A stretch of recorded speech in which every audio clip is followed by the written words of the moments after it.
अस्सलाम वालेकुम नाजरीन, एक नए व्लॉग के साथ आपकी खिदमत में हाजिर है। नाजरीन, जूं जूं इंतखाबात का वक्त करीब आ रहा है, हम देख रहे हैं कि फ्रिवलेस किस्म के मुकदमात भी बन रहे हैं। बिलखसूस एक सियासी जमात को टारगेट किया जा रहा है और वो आप सबको मालूम है, पाकिस्तान तहरीक इंसाफ है।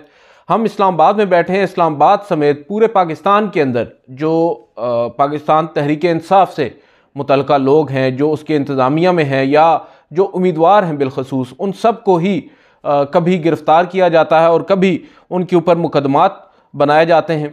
हमने पाकिस्तान की तारीख़ में देखे हैं, भैंस चोरी का भी मुकदमा बना, क्लाशनकोप लहराने का भी मुकदमा बना, और आज हमने देखा कि 2023 के अंदर पाकिस्तान तहरीक इंसाफ के एक रहनुमा के ख़िलाफ़ गाय चोरी का एक मुकदमा जो है वो दर्ज किया गया। और ना सिर्फ मुकदमा दर्ज किया गया बल्कि उसको उस मुकदमे के अंदर गिरफ़्तार भी कर लिया गया और रिमांड भी मिल गया। और बड़ा ही दिलचस्प ये वाक़या है। आज चकवाल की मैं बात कर रहा हूँ, हमारे दोस्त हैं नबील अनवर ढक्कू, उन्होंने एक ख़बर दी है कि एक पीटीआई एक्टिविस्ट हैं, और ये डॉन न्यूज़ में, डॉन इंग्लिश में ये ख़बर आई है कि पीटीआई के एक एक्टिविस्ट हैं जिनको डिटेन किया गया था पब्लिक ऑर्डर एमपीओ जो है उसके तहत, और 21 दिसंबर को उनको आप कह सकते हैं कि गिरफ्तार किया गया। और उसके बाद फिर उनके साथ साथ कई और भी पाकिस्तान तहरीक इंसाफ के रहनुमा, एक सैयद नजमुल हसन है जो वकील हैं, बड़े सीनियर वकील हैं और पाकिस्तान तहरीक इंसाफ के ओहदेदार हैं, उनको सैयद अख्तर शहबाज एक और पाकिस्तान तहरीक इंसाफ के रहनुमा हैं, उनको गिरफ़्तार किया गया, और मलिक अख्तर शहबाज सॉरी, और इसी तरह मलिक एहसान महमूद हैं और बाबर गुज्जर हैं। अब जो बाबर गुज्जर साहब हैं, ये पाकिस्तान तहरीक इंसाफ यूथ विंग के कोई सरकर्दा रहनुमा हैं, और इनको भी इन 4 अफराद के साथ 21 दिसंबर को गिरफ़्तार किया गया, क्योंकि उनमें कुछ उम्मीदवार भी थे और साथ साथ जो एडवोकेट साहब थे नजमुल हसन साहब, वो उनकी वजह से बताया जाता है कि जो पाकिस्तान बार कौंसिल है वहाँ तक बात पहुँची और उन्होंने अपना एहतजाज रिकॉर्ड करवाया। जो जुडिशरी है, या आप कह सकते हैं कि चकवाल की हद तक जो बार एसोसिएशन हैं, उन्होंने भी काफ़ी इस पर एहतजाज किया। इवेंचुअली जो डीसी हैं उन्होंने ऑर्डर जारी कर दिया इनकी रिलीज़ का, और इनकी रिलीज़ का ऑर्डर जारी होने के बाद फिर गिरफ्तारियों का अमल शुरू हो गया। और बताया यह जा रहा है कि सितंबर में एक आप कह सकते हैं कि एक एफआईआर दर्ज हुई थी 18 सितंबर को। मोहम्मद आतिफ नामी एक शख्स है जो मिनहाला गांव है चौहा सैदन शाह के अंदर चकवाल में, वहाँ का रहने वाला है, और उसने पुलिस को एक शिकायत दर्ज करवाई, एक कंप्लेंट दर्ज करवाई, जिसमें उसने कहा कि उसकी एक गाय है जिसकी मालियत 60,000 है और वो अपने घर लौट कर नहीं आई। दिन भर वो जंगलों में आगे पीछे घूमती रही है, घास चरती रही है, और बहरहाल उन्होंने अपना इस खदशे का इजहार किया उस शिकायत में कि उसको किसी ने आप कह सकते हैं कि चोरी कर लिया है। पुलिस ने ना जो आप कह सकते हैं ज़िम्मेदारान हैं उनका तयन कर सकी, और ना ही जो गाय है उसको रिकवर कर सकी। 3 माह तक ये मामला पड़ा रहा। तहम 21 दिसंबर की रात को जब ये गुजर साहब को रिहा किया गया डीसी के कहने पर, उसी शाम को पुलिस ने दोबारा बाबर गुजर साहब को इस मुकदमे में जो है भैंस गाय चोरी के मुकदमे में उठा लिया। और जब जो रिपोर्टर हैं उन्होंने आतिफ जिसकी गाय चोरी हुई थी उससे रब्ता किया, तो उसने बताया कि जो बाबर गुज्जर है जिसको इस इल्ज़ाम में उठाया गया है वो उनकी गाय को उठा ही नहीं सकता, और वो बड़ी एक वैलिड रीज़न बता रहे हैं। उन्होंने कहा कि उनका जो गांव है वो जिस शख्स की गाय चोरी हुई है उसके गांव से बहुत ज़्यादा दूर है, तो किसी भी सूरत में कुछ सेंस नहीं बनती कि इस शख्स ने मेरे गांव में आके जो है ना वो चोरी की होगी। और ताहम पुलिस ने अब जो फ़िज़िकल रिमांड है, जिस्मानी रिमांड है, वो बाबर गुज्जर का 2 दिन के लिए ले लिया है।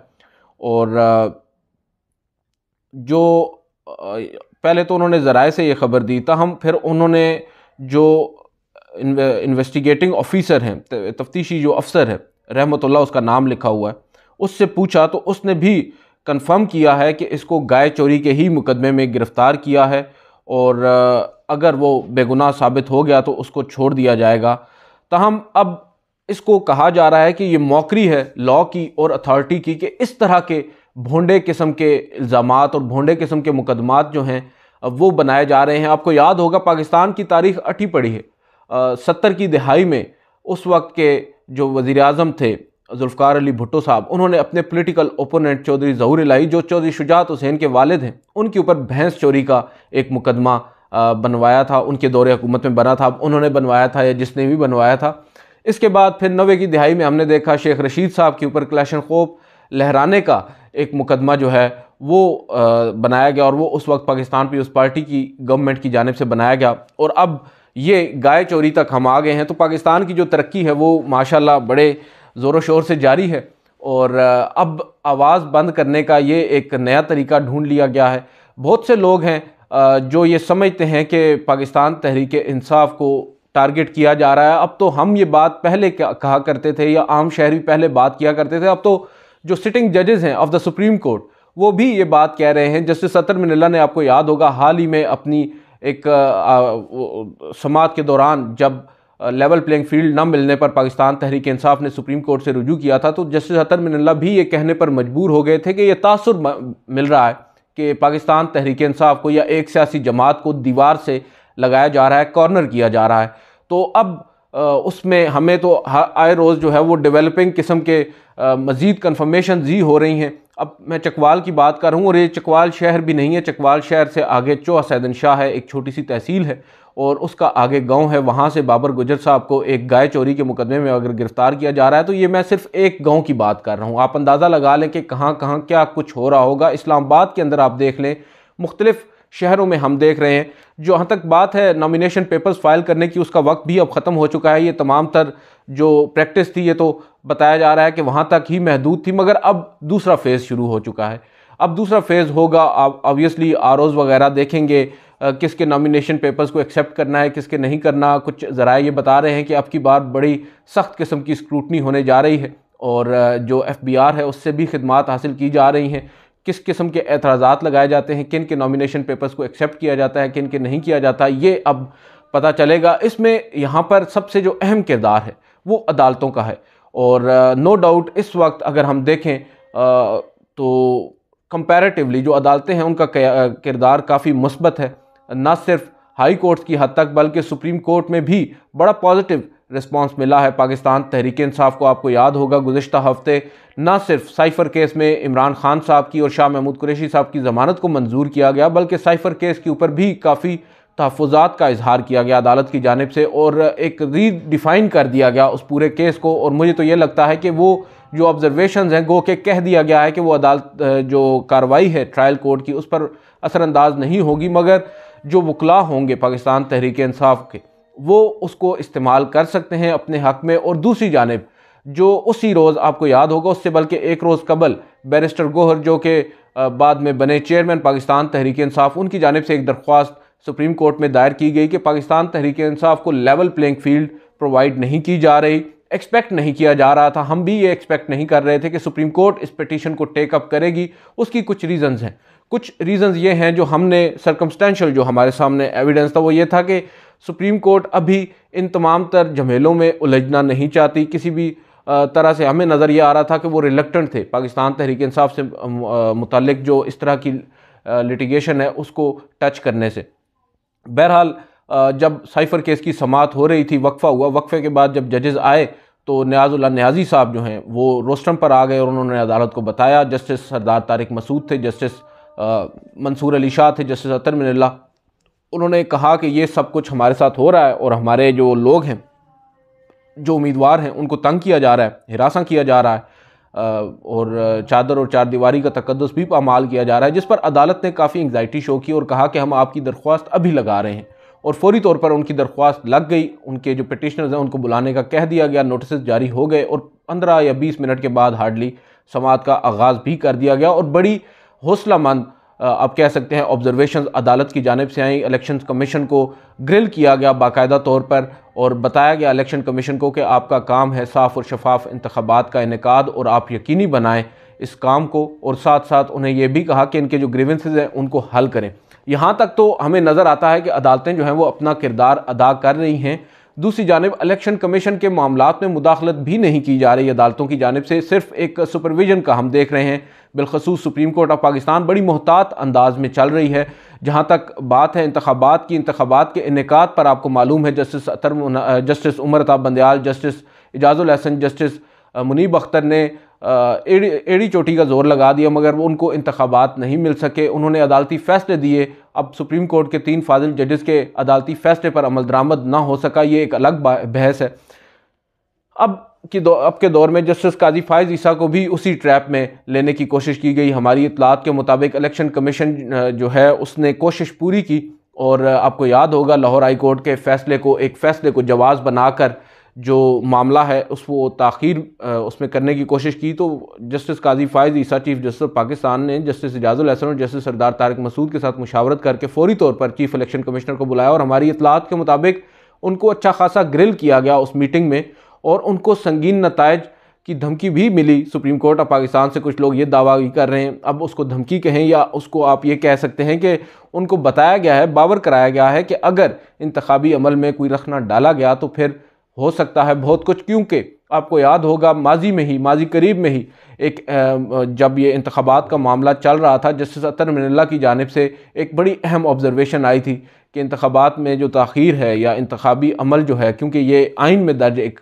आर्टिकल है उसके तहत होता है, तो ये आइन पर जो अमल दरामद है उसको रोकने के ख़िलाफ़ है, तो ये आइन की खिलाफ वर्जी है।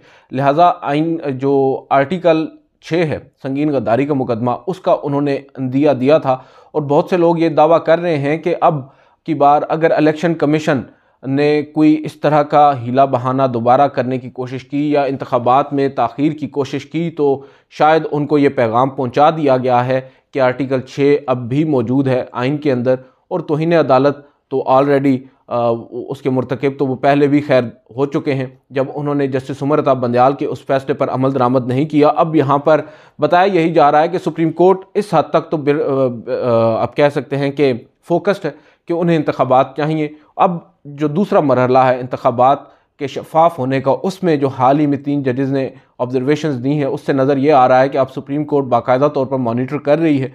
और 2 रोज़ कबल एक और दरख्वास्त भी सुप्रीम कोर्ट में दायर की गई इमरान खान साहब के हवाले से कि वो भी इंतखाबात में हिस्सा लेने चाहते हैं, उनकी भी नाअहली ख़त्म हो। अब एक सूरत में तो वो एप्लीकेशन जो दायर होने की बुनियादी वजह मुझे समझ में आती है वो जस्टिस अतर मिनल्ला की वो ऑब्जर्वेशन है, जब उन्होंने कहा कि जो इंतखाबात में हिस्सा लेना है वही एक बहुत बड़ी रीज़न है ज़मानत की या जेल से बाहर लाने की। मगर दूसरी जानिब अब इमरान खान साहब सज़ा याफ्ता हैं तोशा खाना केस में, सही या गलत वो एक अलग बहस है। अब एक अदालती फ़ैसला मौजूद है और उस अदालती फ़ैसले के नतीजे में जो उनको सज़ा मिली है उसको तो अदालत ने मुअत्तल किया था, आपको याद होगा, मगर जो फ़ैसला है जो नाअहली है वो अभी तक उनकी बरकरार है। अब वो चाहते हैं कि वो फ़ैसला भी मुअत्तल हो जाए और उनकी नाअहली ख़त्म हो जाए और वो इंतखाबात में हिस्सा ले सकें। बहुत से लोग ये कह रहे हैं, इवन PTI के लोग भी ये कहते हैं कि ये लाइकली नहीं है क्योंकि पहले प्रेसिडेंट ऐसा मौजूद नहीं है। अपील के अंदर ही ये डिसाइड होता है, अपील पर समाअत के बाद ही कि आया फ़ैसला बरकरार है या ख़त्म हो गया है। अबूरी तौर पर या एक CMA की सूरत में या मुतफ़रक़ दरख्वास्त की सूरत में ये रिलीफ़ कभी ना सॉर्ट किया गया है ना ही दिया गया है। हाई कोर्ट ने तो इस दरख्वास्त को रिजेक्ट कर दिया था। अब उन्होंने हाई कोर्ट के ख़िलाफ़ सुप्रीम कोर्ट से रुजू किया है। क्या सुप्रीम कोर्ट ऑफ पाकिस्तान एक नया प्रेसिडेंट बनाएगी? और अगर ऐसा होता है तो उससे फिर पाकिस्तान की जो सियासत है उसमें एक नई तब्दीली आएगी, एक नया ट्विस्ट आएगा, नया एंगल आएगा। और अगर इमरान खान साहब आइंदा आम इंतखाबात में, जो कि मुमकिन नज़र नहीं आ रहा, जेल से बाहर होते हैं, तो फिर सूरत हाल यकसर तब्दील भी हो सकती है। और जो मेहनत मंसूब की जाती है जस्टिस जनरल फैज़ हमीद से, एक बात कि जस्टिस शौकत सिद्दीकी ने कहा था मुझे जनरल फैज़ हमीद ने कि 2018 में अगर नवाज़ शरीफ और मरीम नवाज़ जेल से बाहर आ गए इंतखाबात से पहले तो हमारी 2 साल की मेहनत ज़ाया हो जाएगी। तो आज अगर इमरान खान साहब भी बाहर आ गए तो ऑब्वियसली ये जो एक मेहनत हो रही है, ये जो गाय चोरी के मुकदमात बनाए जा रहे हैं, ये सब फिर बेकार हो जाएगी। तो बज़ाहिर तो नज़र नहीं आ रहा इमरान खान साहब बाहर आएंगे। सुप्रीम कोर्ट का किरदार फिर भी बड़ा कलीदी होगा, बड़ा अहम होगा। अब मौसम सरमा की तातीलात होने के बावजूद एक 2 रुकनी बेंच जस्टिस सरदार तारिक मसूद और जस्टिस अतर मिनल्ला पर मुश्तमिल कल से बैठेगा, क्योंकि आज तो 25 दिसंबर की छुट्टी है, आज सुप्रीम कोर्ट में कोई अदालत नहीं लगी। बहरहाल कल से जुमे तक फिर 4 दिन 2 जजेस पर मुश्तमिल बेंच सुप्रीम कोर्ट में होगा। और हो सकता है पाकिस्तान तहरीक इंसाफ की जो दरख्वास्त है ये भी टेकअप हो जाए, और हो सकता है आज नहीं तो कल सुप्रीम कोर्ट से दोबारा रुजू भी किया जा सकता है, जो अब हो रहा है। सुप्रीम कोर्ट की इंटरवेंशन के बावजूद जो election commission level playing field फ्राहम करने में अभी तक नाकाम नज़र आ रहा है। मुमकिन यही है कि सुप्रीम कोर्ट इस मामले को फिर एक दफ़ा टेकअप करे और जस्टिस अतर मिनल्ला के होते हुए बहुत से लोग काफ़ी पुरुम्मीद भी हैं। अब ये जो हफ़्ता है इसके बाद फिर मौसम सरमा की तातीलात ख़त्म हो जाएंगी और उस हफ़्ते में सबसे जो अहम मुकदमा है वो नवाज़ शरीफ साहब की और जहांगीर तरीन साहब की ताहयात नाअहली का ख़ात्मा नज़र आ रहा है। बहुत से लोग ये कह रहे हैं कि supreme court is going to जो फैसला जस्टिस बंदयाल साहब का तहरीर करदा है 62(1)F के तहत नाअहली ताहयात होने का, उसको हो सकता है ये अब जो 7 रुकनी लार्जर बेंच होगा जस्टिस काजी फायज़ ईसा की सरबराही में, ये उसको सेट असाइड कर दे और नाअहली जो है वो अब इलेक्शन एक्ट 2017 की जो सेक्शन 232 है गालिबन उसके तहत 5 साल होगी और वो 5 साल तो अब ख़त्म हो चुके हैं, लिहाजा नवाज़ शरीफ साहब भी आम इंतखाबात में हिस्सा ले सकेंगे। बड़ा एक टाइमली उन्होंने इस मुकदमे को समाअत के लिए मुकर्रर किया है। नवाज़ शरीफ साहब के लिए अब बज़ाहिर नज़र यही आ रहा है कि सेज सज चुका है, तमाम तर मामलात से ही वो तकरीबन बरी हो चुके हैं। अब ये एक आखिरी रखना है उनके रास्ते में, ये भी बज़ाहिर ख़त्म ही होने को है। तो देखते हैं आज जो हो रहा है 5 साल के बाद नवाज़ शरीफ साहब जो एग्जोनरेट हो रहे हैं, क्या सुप्रीम कोर्ट अब फिर अगले 5 साल इंतज़ार करेगी और फिर 5 साल के बाद इमरान खान साहब को इसी तरह एग्जोनरेट किया जाएगा, मुकदमात से निकाला जाएगा, या फिर सुप्रीम कोर्ट अब इसी वक्त इन मामलात को भी देखेगी और जो मुकदमात आज बन रहे हैं अपेरेंटली मेलाफाइडी इंटेंट के साथ उनको सुप्रीम कोर्ट एड्रेस करेगी या नहीं। क्योंकि इसके ऊपर एक बड़ा एक वैलिड जो आप कह सकते हैं कि सुप्रीम कोर्ट ऑफ पाकिस्तान के ऊपर तनकीद हो रही है, वो ये है कि एक जो वज़ीर आज़म जो माजी के हैं, एक जो इंतकाल कर चुके हैं, दुनिया से रुखसत हुए, उनको कई साल गुजर चुके हैं, उनका मुकदमा जो है दोबारा से टेकअप किया जा रहा है और उनको उनके सज़ाए मौत को अदालती कत्ल करार देने के हवाले से मामला टेकअप कर लिया गया है। नवाज़ शरीफ साहब का 5 साल के बाद जो केसेस हैं उनको टेकअप कर लिया गया है। जो इस वक्त वज़ीर आज़म जेल के अंदर है उसके मामलात को क्यों सुप्रीम कोर्ट नज़रअंदाज कर रही है, ये एक बड़ा वैलिड आर्ग्यूमेंट है। देखते हैं इस पर सुप्रीम कोर्ट ऑफ पाकिस्तान कैसे मामलात को आगे लेकर चलती है। बज़ाहिर अगर ऐसा नहीं होता तो फिर जस्टिस हाकिम निसार हों, जस्टिस बंदयाल हों या फिर जस्टिस काजी फायज़ ईसा हों, फ़र्क कोई कुछ नहीं रह जाता। आज की इस वीडियो से इतना ही, इजाज़त दीजिए, अल्लाह हाफ़िज़।